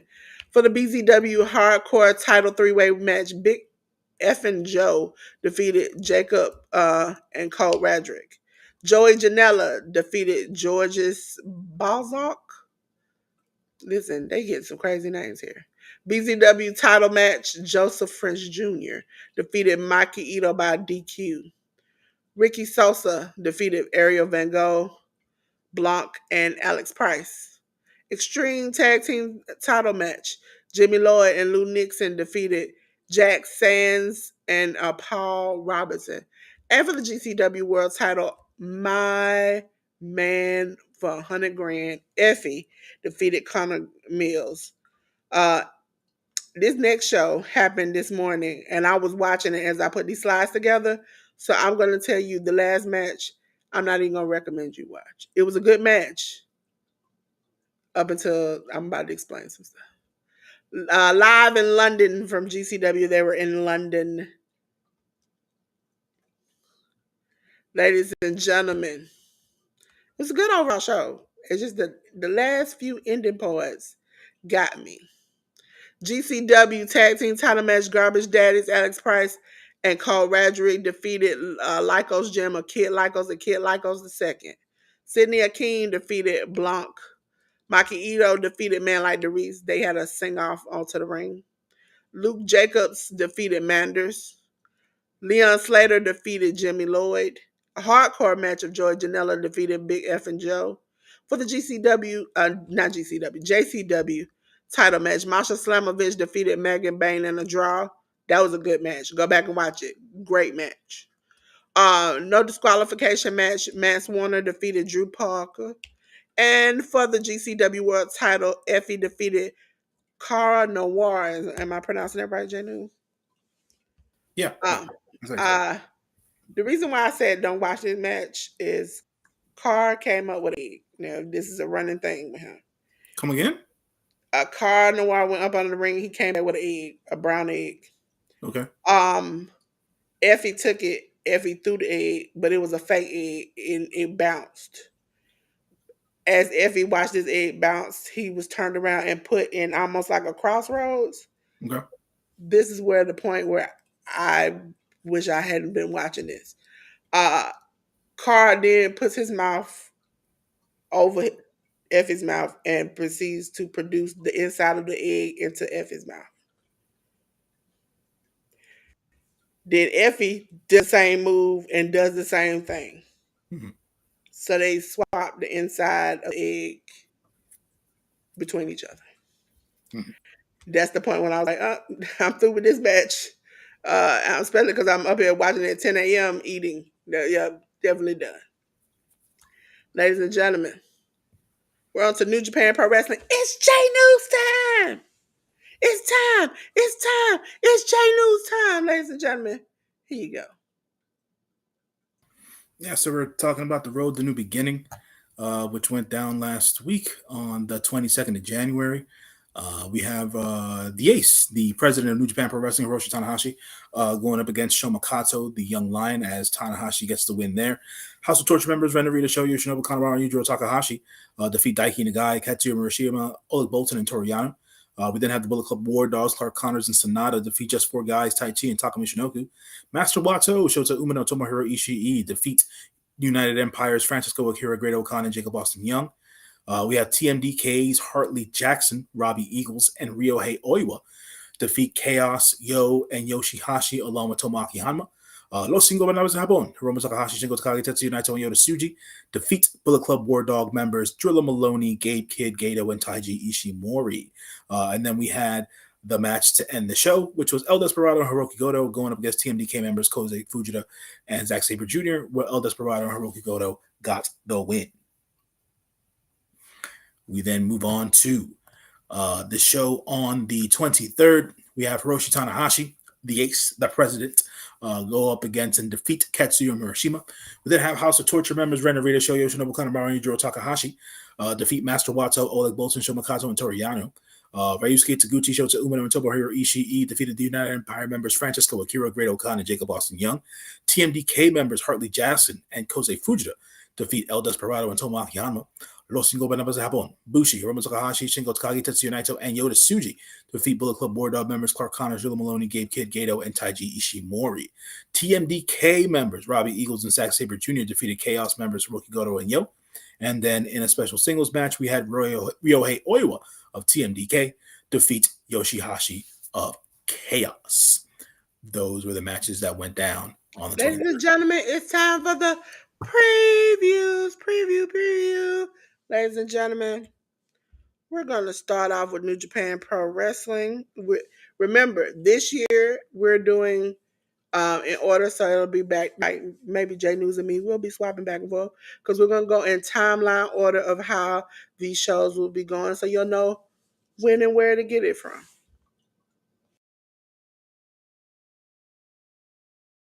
We have the other Road 2 shows from the beginning.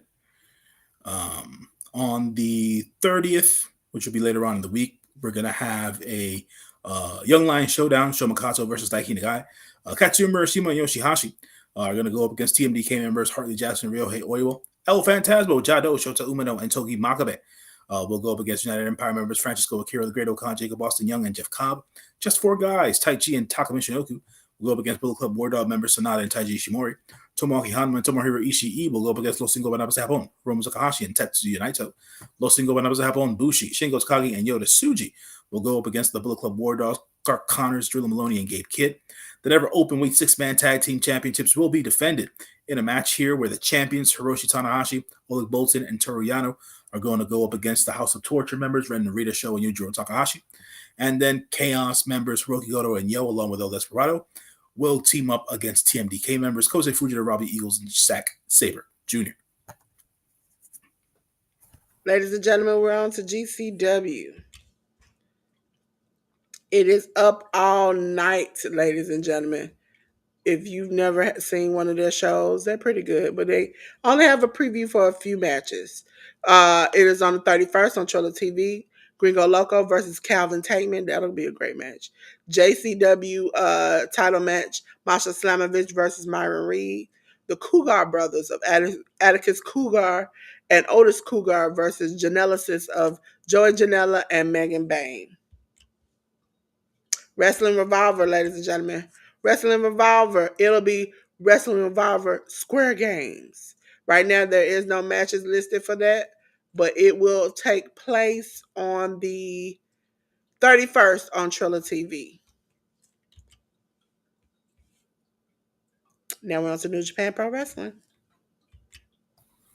We have the Road to New Beginning show on the 31st. We have House of Torture members Ren Narita, Sho Yoshinobu Kanemaru, and Yujiro Takahashi going up against Daiki Nagai, Hiroshi Tanahashi, Katsuya Murashima, and Oleg Boltin. Sho Makato and Tomohiro Ishii go up against LIJ members Hiromu Takahashi and Tetsuya Naito. Shota Umino and Togi Makabe will go up against United Empire members The Great Okan, Jacob Austin Young. El Fantasma and Jado will go up against other United Empire members Francisco Akira and Jeff Cobb. Just 4 guys, Taichi and Taka Michinoku, go up against Bullet Club War Dog members Clark Connors and Sanada. Los Ingo Banabas de Japón, Bushi, Shingo Takagi, and Yota Tsuji go up against Bullet Club War Dog members Drilla Maloney, Gabe Kidd, and Taiji Ishimori. And then Chaos faction members Hiroki Goto, Yo, and Yoshihashi, along with El Desperado and Tomoaki Hanma, go up against TMDK members Hartley Jackson, Kosei Fujita, Robbie Eagles, Ryohei Oiwa, and Zack Sabre Jr. Ladies and gentlemen, we're on to WWE. And as I explained, next Saturday I will be here live for the Royal Rumble watch along, ladies and gentlemen. And this is what they have listed for so far. Ladies and gentlemen, we'll have for the WWE Tag Team title best 2 out of 3 falls match DIY Johnny Gargano and Tommaso Ciampa versus the Motor City Machine Gun. Alex Shelley and Chris Sabin. We have a Royal Rumble match for the men. So far listed is Shinsuke Nakamura, CM Punk, Rey Mysterio, John Cena, Sami Zayn, Seth Rollins, Drew McIntyre, LA Knight, Jey Uso, and Roman Reigns. And we'll fill the rest out by then. We also have a women's Royal Rumble match. Naomi has been listed, Bayley, Charlotte Flair, Nia Jax, Liv Morgan, Bianca Belair. And for the WWE title / Universal title ladder match, it'll be Cody Rhodes, the champion, versus Kevin Owens. On to New Japan Pro Wrestling. We have another Road to New Beginning show. This will be on February 2nd, or February 1st, sorry. It'll be House of Torture members Ren Narita, Sho Yoshinobu Kanemaru, and Yujiro Takahashi go up against Daiki Nagai, Hiroshi Tanahashi, Oleg Boltin, and Sho Makato. Katsuya Murashima and Tomohiro Ishii will go up against LIJ members Hiromu Takahashi and Tetsuya Naito. Shota Umino and Togi Makabe will go up against United Empire members Great Okan and Jacob Austin Young. El Fantasma and Jado go up against the other United Empire members, Francisco Akira and Jeff Cobb. Just 4 guys of Taichi and Taka Michinoku will go up against Bullet Club War Dog members Sanada and Taichi Ishimori. LIJ members Bushi, Shingo Takagi, and Yota Tsuji will go up against Bullet Club War Dog members Clark Connors, Drilla Maloney, and Gabe Kidd. And then Chaos faction members Hiroki Goto, Yo, and Yoshihashi, along with El Desperado and Tomoaki Hanma, will take on TMDK members Hartley Jackson, Kosei Fujita, Robbie Eagles, Ryohei Oiwa, and Zack Sabre Jr. Ladies and gentlemen, we're at the end of this week and the preview for next week. Ladies and gentlemen, we're about to do the spotlight, and this week it's J News' turn.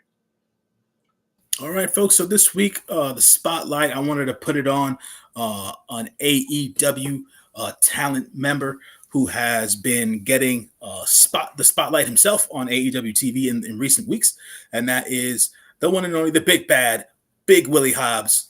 Will Hobbs, man, what can I say? His backstory is one of inspiration, true grit, and getting himself out. I wouldn't say the gutter, but getting himself out of situations in which life was trying to throw him a curveball, and at this point in his life, he done did it like Barry Bonds, and he hit stuff out the ballpark. Big Willie Hobbs is a father in real life of two young children, and he is a good family man, from my understanding. Big Will Hobbs is now being spotlighted on AEW TV. He is in the main event scene, more or less now, after competing against Jon Moxley for the AEW Championship about 2 weeks ago on Dynamite. This week, he furthered his storyline with the Learning Tree, which seems now just turned into the Redwood himself, Big Will Morrissey, or Big Bill, and stuff like that, which I think is the better feud. I don't think Big Bill, aka William Morrissey, needs Chris Jericho, and I don't think Will Hobbs needs to be involved in that Jericho vortex. But Willie Hobbs and what Big Bill did last night on Collision was impressive. It was cool. Uh, Big meaty men slapping meat and taking each other out, and just getting their violence on and making themselves look like stars at the same time. But I wanted to give Big Will Hobbs a spotlight because he's been doing good things ever since he's come back from injury. People need to keep an eye out for Big Will Hobbs. There's a lot of talent there. There's a lot of respect from me to him there, and he's a brother from the Bay. At the end of the day, so brothers from the Bay getting a lot of love in wrestling this week. So gotta give Big Will Hobbs a shout out there for that one, man. So I just wanted to say that about Will Hobbs, and for folks who don't watch AEW, watch it. If you don't want to watch AEW for anything else, watch it for Big Willie Hobbs, man. Big Willie Hobbs is one of those dudes that is an interesting character. He's very menacing. He's very aggressive, but at the same time, you also understand where the aggression and all that bravado comes from. So yeah, shouts to Big Will Hobbs, and he is my spotlight for this week. Yes, yes, yes, ladies and gentlemen. Now we've come to the part of the show where we gonna promote ourselves because we some business people. But before we do that, and before I let my good brother J News go first, I want to let you all know. Make sure you please check out us on social media, on Facebook, on Instagram, on Discord. Linktree is coming for all of the things. But of all things, we want you to check us out on Spotify. It is the Hit the Ropes podcast. It's on Spotify. It is on iHeartRadio. It is on what's Amazon Music. That's what it is. Amazon Music too. So make sure you go and check out Hit the Ropes podcast. Make sure you like all episodes, including this one that's going. Once we finish, I'll upload it to there. We'll be on there each week. So make sure you go check it out. Okay. Now for the good brother J News. All right, folks, as always, thank you very much for watching this week's episode of the Hit the Ropes podcast. As per the use, just want to break everything down for y'all. As you see the QR code next to my head here, the QR code brings you to my link tree. My link tree will give you the links to all of the different ventures that I am involved in, be it my written reviews for movies on Letterboxd. It'll also link you to my movie review podcast, which is across a lot of different podcast distributing platforms. Whatever is your favorite, I'm probably on it. So look for John L., your friendly neighborhood moviegoer, on there. If you want to listen to some movie reviews as well, check me out on a bi-weekly basis on True Heel Heat, as I discuss everything that happens in New Japan Pro Wrestling with my good brother SP3 and the lovely Sanal. And as well, on there, I have my socials. You can catch me on Twitter/X. You can catch me on Instagram and things of that nature. And as I've mentioned before here on the podcast, as a profession for the last 7 years now, I have been a health and fitness coach. So for folks who are in line to get themselves together from a health and fitness perspective, and you need some help or some guidance along the way, um, and or if you just want to have a consultation with somebody who has a lot of experience in that field, just so you can get a sense of what it is that you can and should be doing. My email address is also on my link tree. You can reach out to me via email there, and I will reach out to you as soon as I can.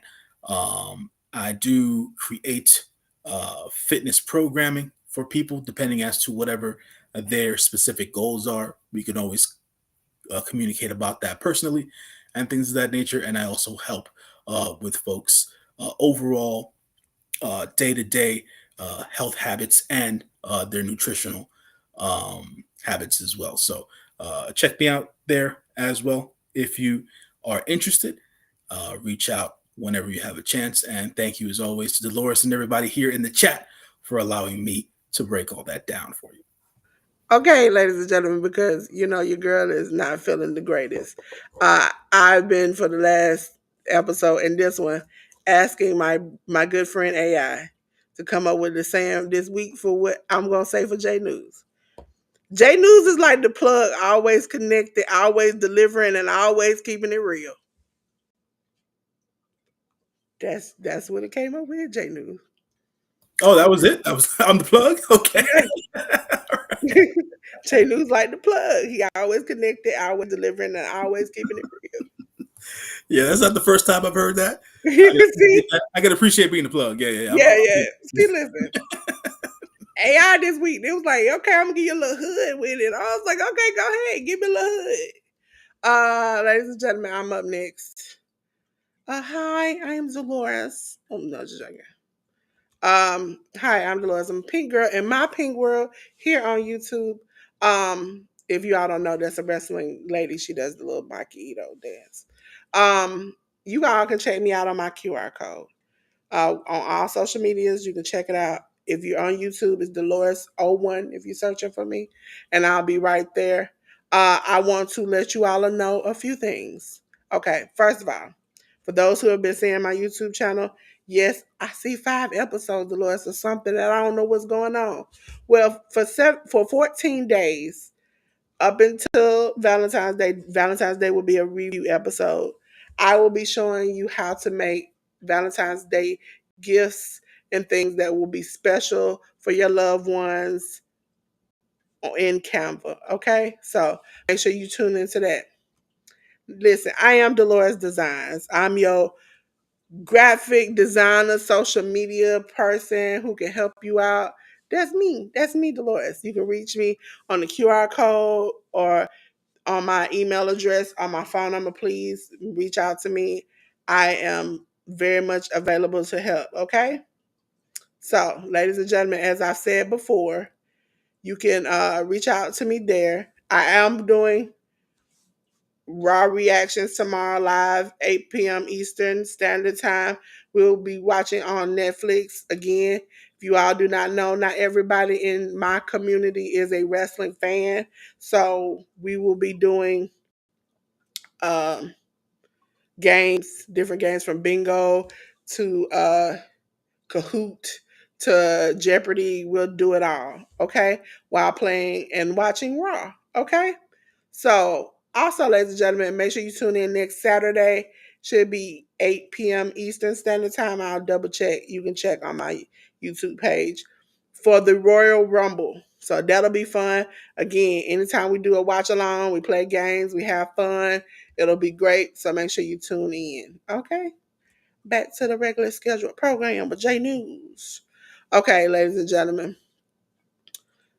As we saw today, J News's spotlight of the week was Powerhouse Hobbs, ladies and gentlemen. I really appreciate that. And we're gonna shout everybody out before we get out of here. Get out of here. Francis, right? That's how you pronounce Francis. Yes, I like to pronounce people's names right. Francis, thank you for coming today. Juicing with Jay. Listen, if y'all enjoying his channel, J News, I was blessed from him because I'm a channel member with a box of lemons that came all the way from California. Them things were giant. One of them I had to eat 2 or 3 times. Okay, so I appreciate that because my mom loves lemons. I like lemons for things. I did the little juice. I broke my juicer. Shout out to Juice with Jay. I'm gonna have to buy a juicer like his where you can put the whole thing in there and it just grinds it up. I had the old school one you got to cut and put in there, and somehow I broke the glass. Thank you to Ten. I'm a part of her membership too. Hi, Ten, the educated natural. She will she will make sure you know how to do everything. I'm so grateful to her because I've gotten my business skills up by learning a lot from her. Again, that's why I'm putting myself out there. Shout out to my friend Ruby, Ruby Spot. Listen, she's religious. She knows how to cook. She's funny. If you ain't been over there, you missing out on a lot. Uh, to the bingo queen over here is Leonica. She comes in and we play bingo and have a good time. She's been here lately for all my lives and I really appreciate it. Also, Big Rooster, join him on Fridays. I normally shout out to the membership I'm a part of with Tori's Brain. I play games over there, and then I go from there to Big Rooster and have a good time on Friday nights. So make sure you are over there with him too. Also, shout out to A Resilient Dad on YouTube, best supporter ever. Shout out to Auntie Ellen, which is Garden Quilt and Art Show, best supporter ever. I couldn't listen. She sends me things all the time. You all have seen all the wonderful things she sends me. I really appreciate her so much. She's gotten to me into growing things and doing stuff. Listen, J News, I'm gonna be Dolores Homestead and more by the end of the year. This is gonna be me, okay? Also, shout out to Drea Lachey. Shout out to Kicking It with the Rooks. These people are out here. If you haven't joined their memberships, get on in. It's not that expensive, and they are very, very supportive. They'll go to the ends of the earth for you. Okay?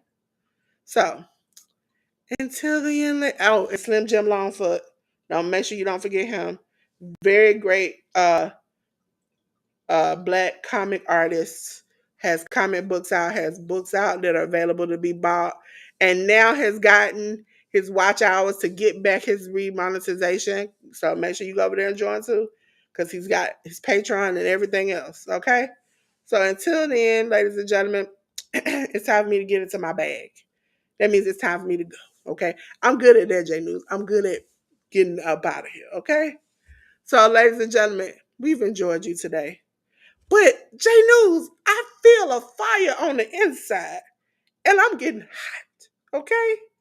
So listen, ladies and gentlemen, I don't know about you. You might be a little hot. But hey, baby girl and baby boy, please, please, please, please put your clothes on. I don't need you taking your clothes off. I can help you by cutting the lights out in here. Ooh, feels a lot better, J News. Yeah, yeah, yeah, yeah. Look cooled off a little bit. Yeah. So, ladies and gentlemen, until the end, we want to tell you peace.